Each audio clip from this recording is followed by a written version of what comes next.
She spent 17 years in prison for a crime she did not commit. There was evidence proving her innocence from the beginning, but the police ignored it, the prosecutors buried it, and the court refused to listen. This is a story of how one lie destroyed a woman's life, and how the truth surfaced nearly 2 decades too late.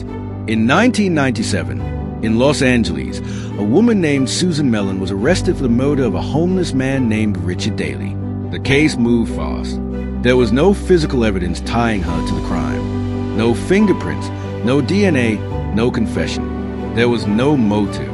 She did not know the victim. But there was one thing the prosecution used to build their case: the testimony of a single witness. Before her arrest, Susan was a struggling mother of 3. She had survived years of abuse. She was raising her children with little support. She had no money, no influence, and no connections. She was a kind of person the system overlooks, the kind of person the justice system fails to protect. When police searched for someone to blame, she was easy to target. The murder of Richard Daley shocked the neighborhood. Rumors spread quickly. People whispered names, traded accusations, and pointed fingers. Eventually, police spoke with a woman named June Sosa, a known informant with a long history of lying to authorities in exchange for favors. She told the police that Susan had ordered the killing. Her story changed each time she told it, but the police didn't question her reliability. They didn't investigate her background. They didn't verify her claims. They simply accepted her words as truth. During the trial, multiple people said Susan was nowhere near the crime scene. They could place her miles away. They told the court she had no involvement, but their voices were dismissed. The prosecution presented the single witness as trustworthy, even though records existed showing she had been documented as unreliable in previous cases.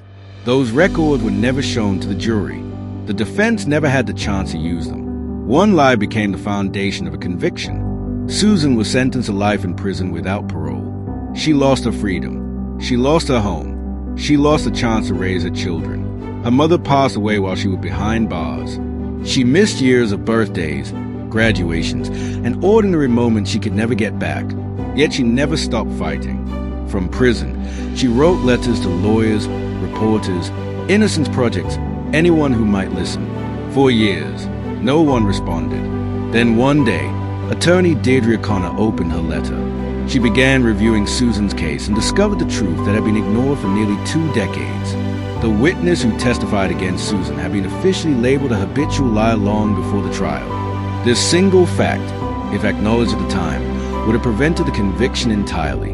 The case was reopened. A judge reviewed the new evidence and acknowledged what should have been clear from the beginning. Susan had been wrongfully convicted. After 17 years in prison, she was released.